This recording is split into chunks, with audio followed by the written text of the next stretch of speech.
Hello again and welcome back. So, as you know, we're trying to climb the ladder here in Magic the Gathering Arena, and currently we are at Platinum, and let's see if we can't get to Mythic one of the next couple of months. Um, we did have one deck called Journey 2, which we have played a few times already. It's based on three colors, red, black, and white, but the thing with this deck is a lot of cards are going to go out. So we have this one going out. I believe this one is going out. So Hunted Ridge here.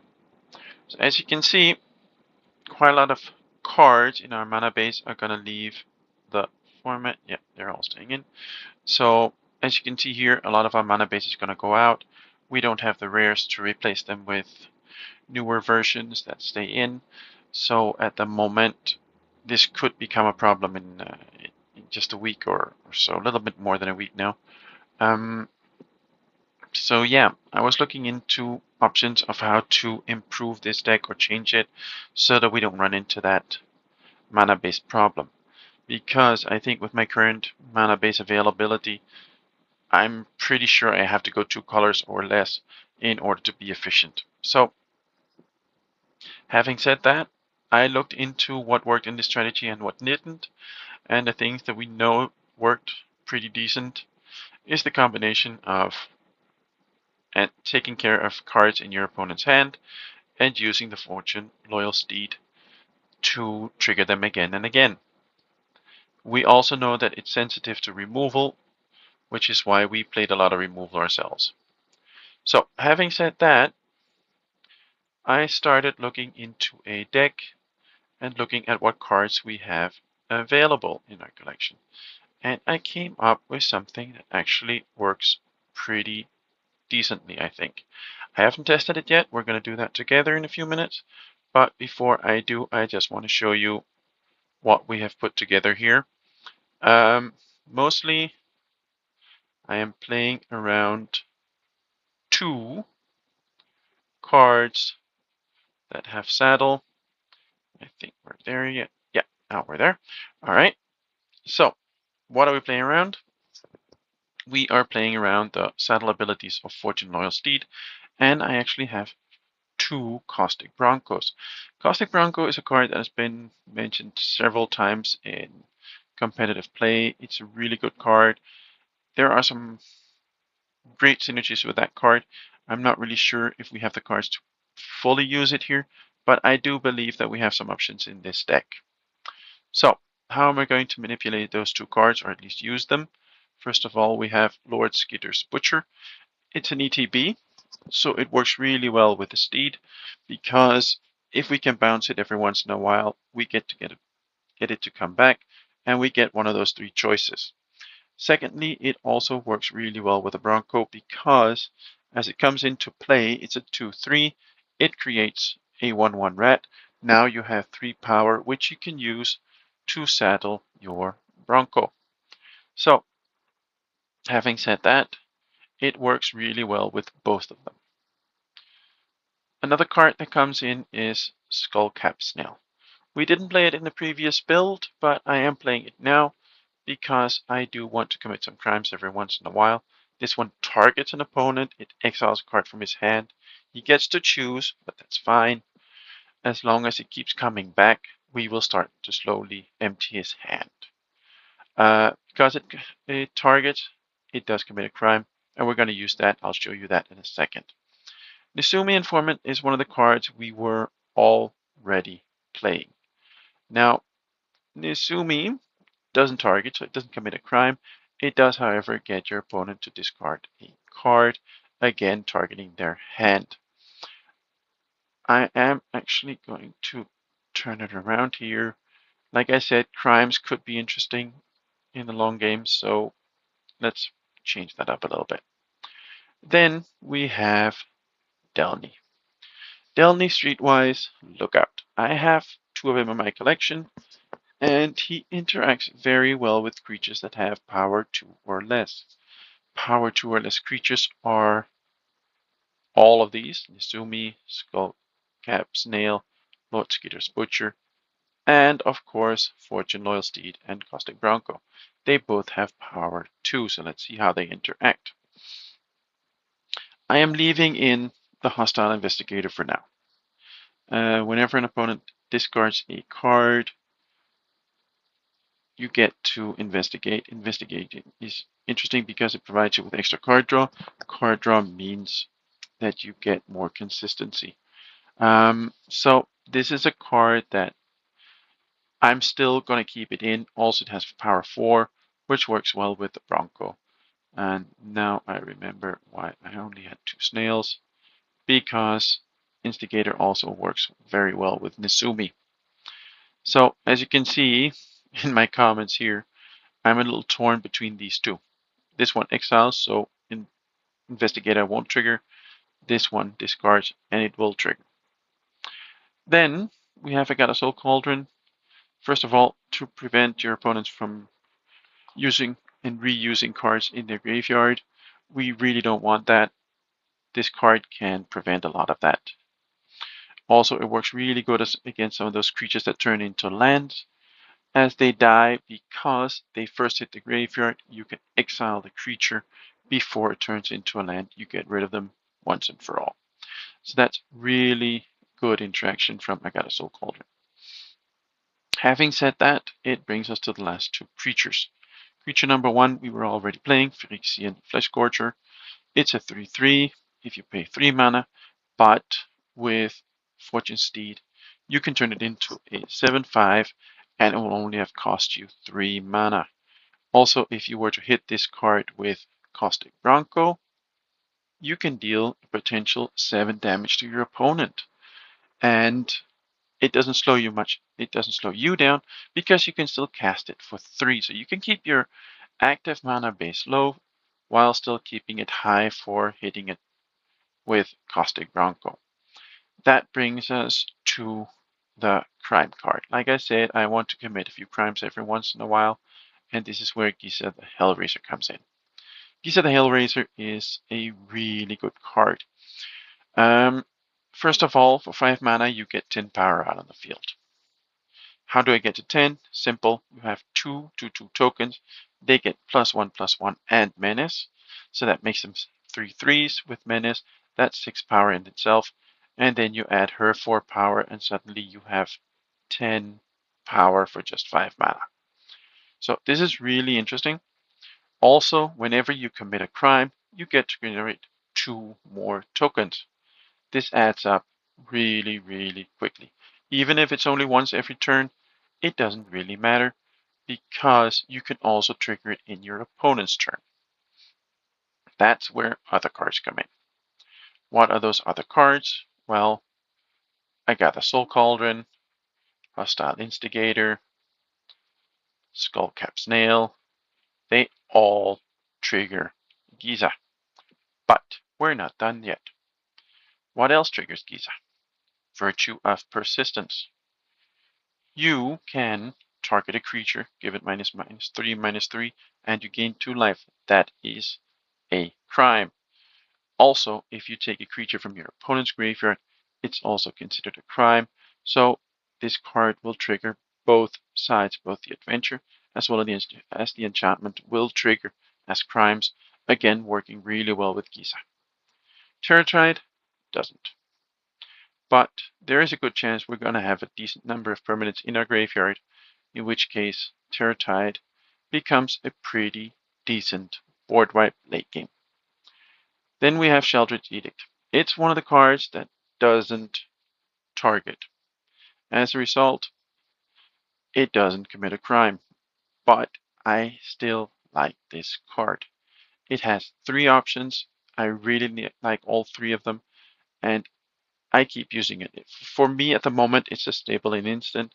Why? It can deal with planeswalkers, it can deal with tokens, and it can deal with non-token creatures.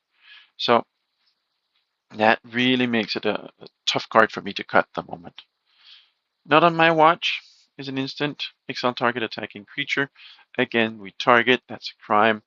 You exile a creature, you're permanently rid of it. That includes creatures like lands, land-based creatures. If they attack, you can exile them. suddenly your opponent is down a land, or if you have those annoying creatures that turn into lands and then they turn into creatures again later on, you can get rid of them permanently with this card. So that makes it a really interesting card. It fits within our colors. So that is some interaction that I like. I'm not really sure how well this deck is going to perform, but I really think it has some nice synergies, and I think that if we can really play our game, it's gonna work pretty well. Now, if we look at the mana base, just gonna put them all together here. All of this is black, only very little white. So as you can see, huge majority of the cards is black. If we look at in percentages, 65% is black, 24% is white. So it's only about a quarter of your land. So with 6 plains, 2 concealed courtyards, we actually have a lot of white already. That's 8 out of 24. So that's about 1/3 of our land is already white. All right. Having said that, we can have a last look at our mana base. Again, I'm going to filter out whatever is going to leave at the end of the month. And what we're seeing here is um, we can discover 4. It's not a bad card, actually. Just too bad it enters tapped. But discover 4 at, this is, for example, one of the creatures I was talking about. If you can exile this one on the attack, that's really nice because it's definitely gone. We are already playing 2 of these because I only have 2. I could play a Caves of Koilos. Oh, I do see this one. Surveil is always useful. I was considering playing this one, as it is a creature, provides us with a little bit more options. When it attacks, your opponent lose 2 life, you gain 2 life. It is life gain, but on the other hand, it does come into play tapped. So I'm not really sure in how well this is going to perform in this deck. I'm worried it might be a little bit too slow as it would come into play tapped. On the other hand, the number of cards that really come into play tapped are pretty limited. So maybe later on I could replace either one of the basics or the Crystal Grottos for that land. But right now I just want to check the efficiency of the deck as it is right now. As you can see, we have this one that also comes into play tap, deals 1 damage. It's not as efficient as I wanted. I do have a case of Koalas, but I'm afraid I might not have enough life gain in this deck to really play that one the way I want to play it. So keeping Restless Fortress in the back of our mind, but right now I think this is the best mana base we can create. I was looking at other options, and then we get into the colorless portion. The Cavern of Souls is great. Problem is we don't have one particular creature type that stands out, so it would very often just be producing colorless mana. So that's a little bit sad thing there. Evolving Wilds, yeah, we can within our deck we can look for something, but I'm not really sure if that's what we want right now. So having said that, one card I have been looking at, if it enters, when it enters, exile up to 3 cards from graveyards. Emptying your opponent's graveyard can be very useful, very handy. It doesn't, it does target, so it is considered a crime. Could be interesting, but still, I'm not really sure how it's going to fit in this deck. So right now, I just want to test the deck the way it is, and then we can look at the mana base later on. I am a little bit worried about the mana base after the rotation because I don't really have the mana base right now that I'm comfortable with. Oh, and we are lucky today. It is black and white day, so let's play black and white. Like I said, I'm not sure how this deck is going to play in ranked. So right now we are just going to look at it in free play. We get our rewards from our quest. At the same time, we also get to test the deck without losing any of our ranks. I know you can just focus on playing your rank and playing as much as you want. And if you have a deck that goes beyond the 50% win rate, you will slowly climb the ranks. But I'm not really sure if that's the way I want to go. So this looks like a pretty decent hand. We have 3 mana, we have our colors, we have Scry, we have 2 land that comes into play untapped. Even 3 of them so far. So yeah, let's start with that.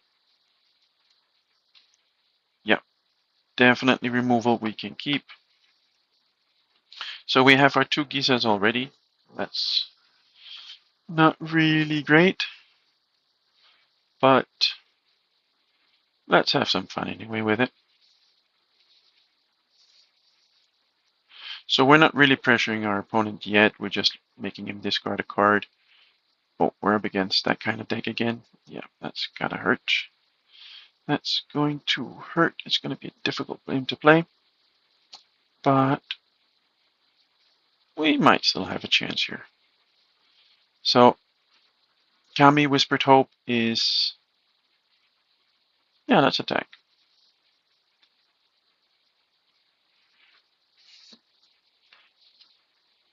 That's a card that's able to hurt us pretty bad. It doesn't have trample yet. There are ways for him to do it, so I'm a little bit worried about that. Okay, 4 mana. Ah, there we go. Now, Kutsil is a card that I really don't like to see. That's a card that can hurt us pretty bad in the long run. And we missed our mana, our land drop, so I really don't like that either. Alright, we're lucky he chose the right one. I'm not going to attack. This one does produce mana, which is dangerous because it's a lot of mana very fast. Oof. Now it's really a lot of mana very fast. There comes his enchantment, and I think we might just be in trouble here. Yeah, we are in trouble now.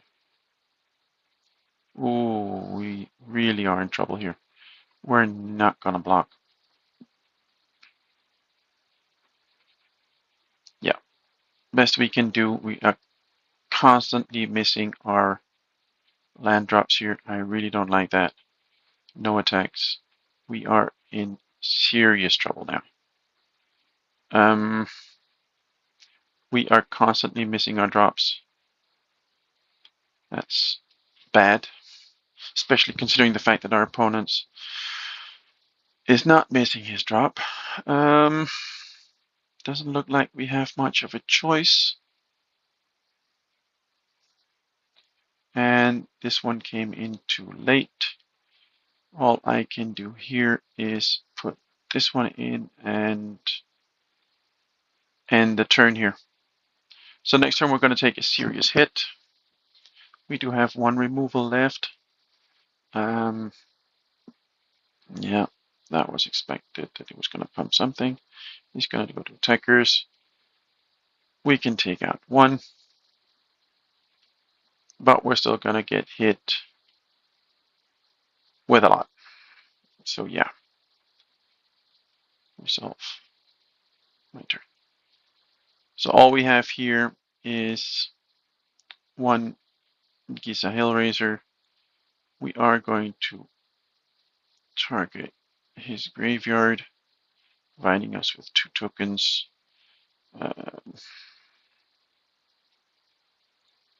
Yeah.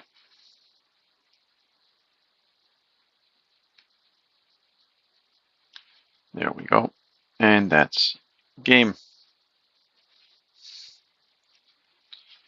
So yeah, not off to a good start here today. Not really sure if this game can really help us evaluate our deck. Um, if our mana had come in a little bit faster, we might have had a chance. But missing so many land drops in a row, that really hurt us.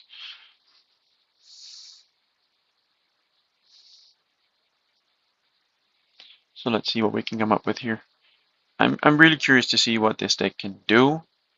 The only question is, where do we need to tweak it? How do we need to tweak it? And that's where I'm not really certain yet.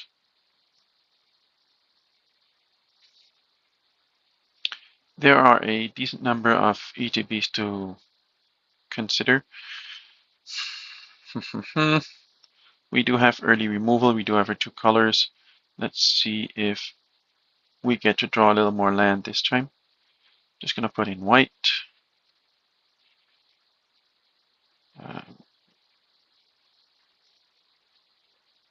And let's end the turn here. So I'm really hoping we're going to get the next land drop.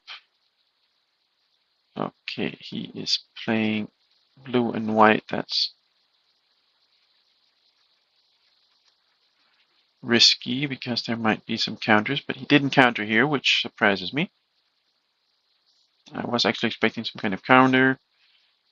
Okay, braided fistnet. So we've already missed 1 land drop. We do have 1 now. Let's put a little bit of pressure on the field.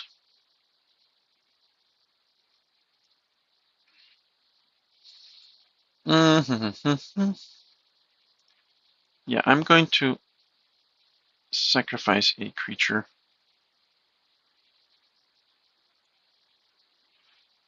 To have a look at what we can get. I don't want another. We have enough removal right now. We actually need some kind of land or something. That's more interesting. So it's still not perfect. So Market Gnome. So we're getting some kind of artifact deck here. It does worry me a little bit. On the other hand, let's see what we can come up with.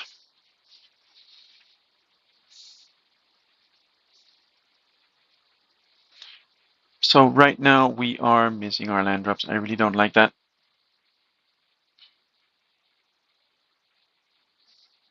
He did help us out with the power token. I'm not going to block.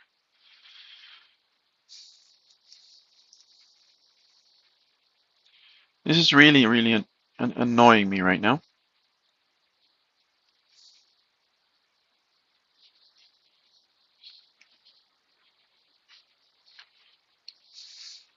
Because those artifacts are going to get really bad. I'm first going to create a rat, and then I'm going to...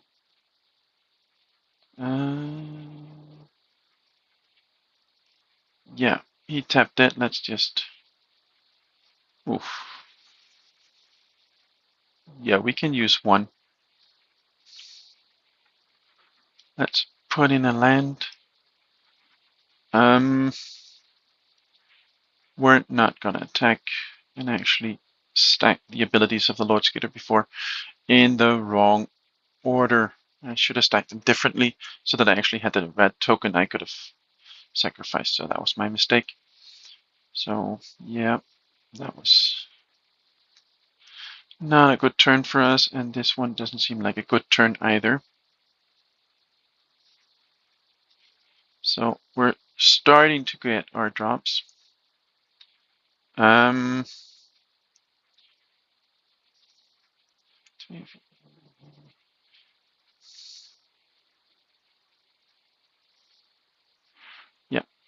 I don't like that.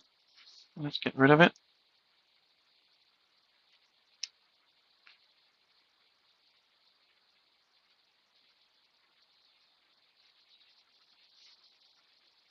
Yeah, we can't do much about that.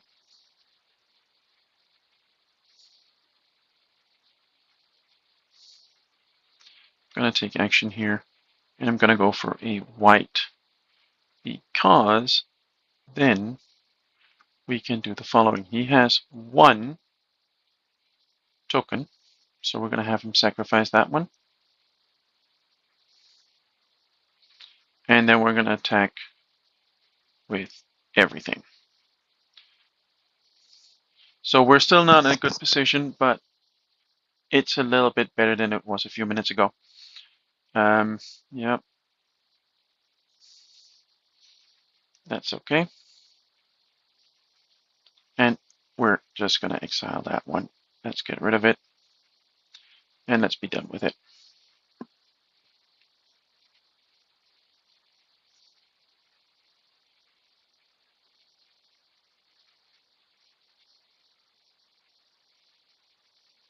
Yep. Ooh, Caustic Bronco. Let's put... Yeah, let's put him down. Time to put a little bit of pressure on the field. And then we're going to attack with everything we've got.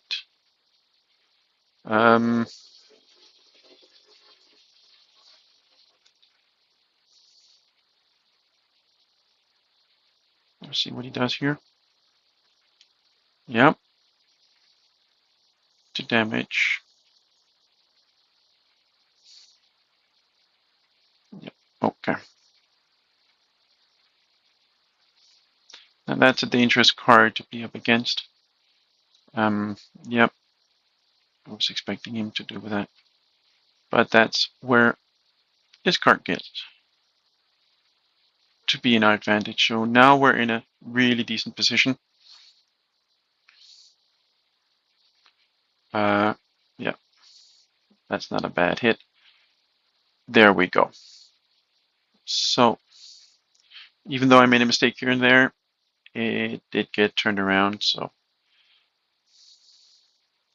no loyal steed yet.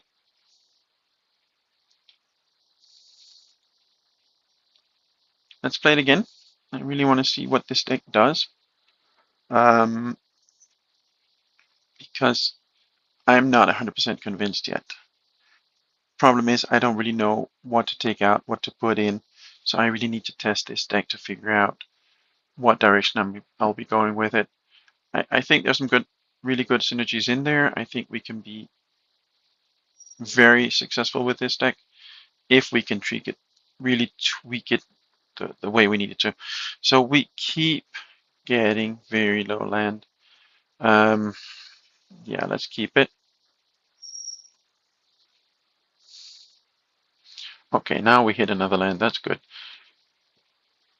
So this time we are low on removal. That could come back to haunt us eventually. Still, I want to take the risk. I want to see what this deck does when we don't have removal.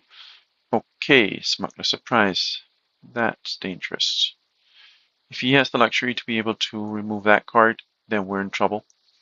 Loyal Steed, here we go.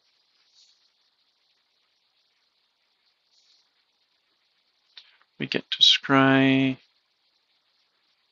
I don't want to miss the land drop. Still have enough cards in hand. So let's attack. So next turn we have a land drop, and then I'm actually hoping for either a hostile investigator or the Skitter's Butcher. Yep.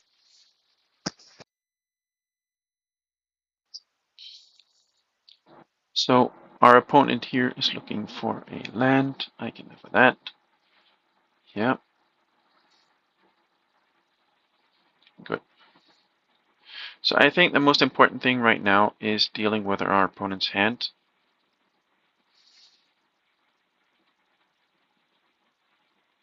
And he's giving up. That's really what I was hoping for. So we were starting to really deal with his hand.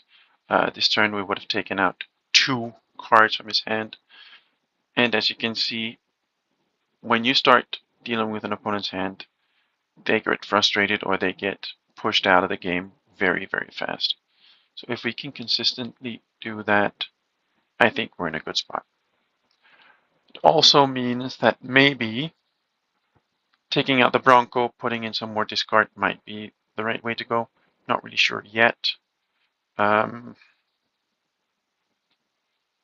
think we need some little more testing for really determining what direction we're going to go. Maybe the deck is good enough as is. Maybe we just need to focus on the mana base. I really don't know yet. So I would appreciate your feedback, your ideas. I think we can come up with something here. The synergies between those cards is interesting. Just need to find the right balance and make the right choices to really push it the way we want. Again, one removal. If we don't miss our land drops, this is actually a pretty playable hand. So let's start with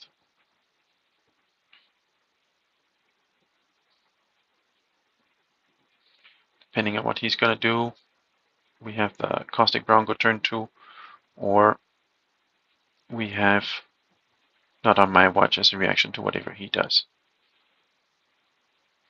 Yeah. Let's try the Caustic Bronco. He'll probably going to remove it if he can. Because if he doesn't, it's going to hurt him. It's going to hurt him really bad if we get another land drop. And I really am hoping for this land drop now, because then we can play the Lord Skitter's Butcher, the Lord Skitter's Butcher, and then we suddenly have 3 power we need. There we go, that's the removal. Alright, we hit our land. Do I want a Soul Cauldron right now? No. Not at the moment. What I do want is putting out this one in the hopes that maybe next turn we can play the Skitter's Butcher. Because it would then trigger twice. There we go. We're not in a bad spot now, actually. So, first one is sacrifice a creature, and we're not going to make the same mistake as we did last time. And we sacrifice this creature. We get to scry, and we already have 2 of them in our hand, so let's only keep 1. There we go. And then it's toxic, so let's go for it.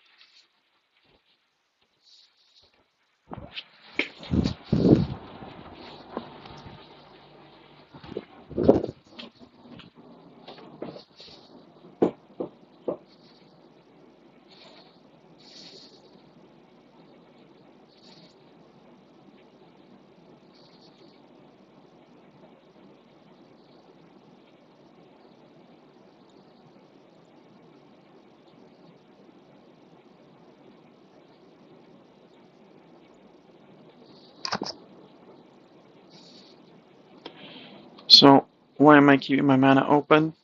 I want to get rid of his Toxic Flyer with Toxic 2, because I can exile it if I want. Yep, that's okay.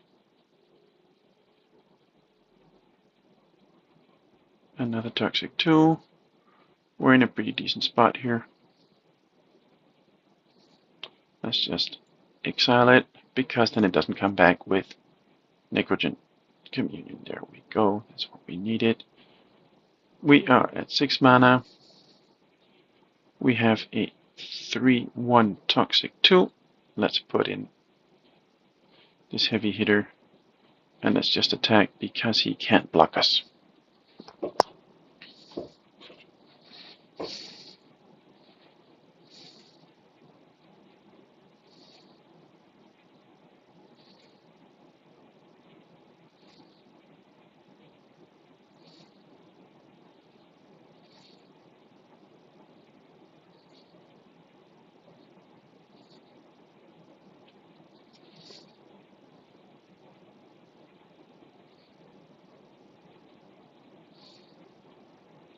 Yeah, let's put this one in here.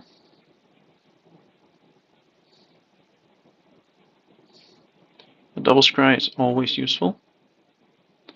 So, actually, I want to keep it. Again, want to keep it because it gives us access to quite a lot of cards.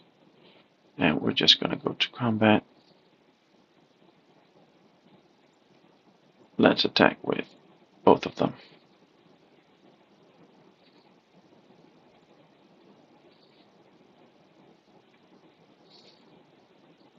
And we're going to end the turn here. So I'm in a position to commit a crime in two different ways, either exiling or destroying a non-basic land. Yeah, that's hexproof. That's not a good thing.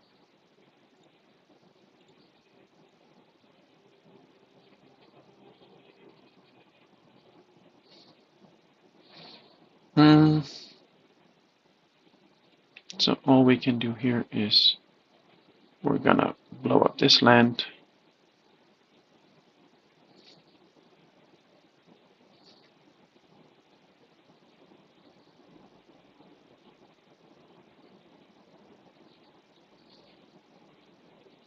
Put in another land here. And then we're just gonna block him. I know that was a mistake because we had a nice creature on top, but still, we have some good options here. Good game, my friend. We're just gonna attack with all and be done with it. So I think we've got some decent tests here, some things to think about, and let's end on a positive note. I might do a little bit more testing during the evening, but I think we're on the right track. I think we can do something with this. So I wish you all a great day. Please leave your comments and come up with, if you have some ideas, some feedback, please bring it. I really want to see if we can't push our decks even with limited resources. So bye bye, take care, and see you next time.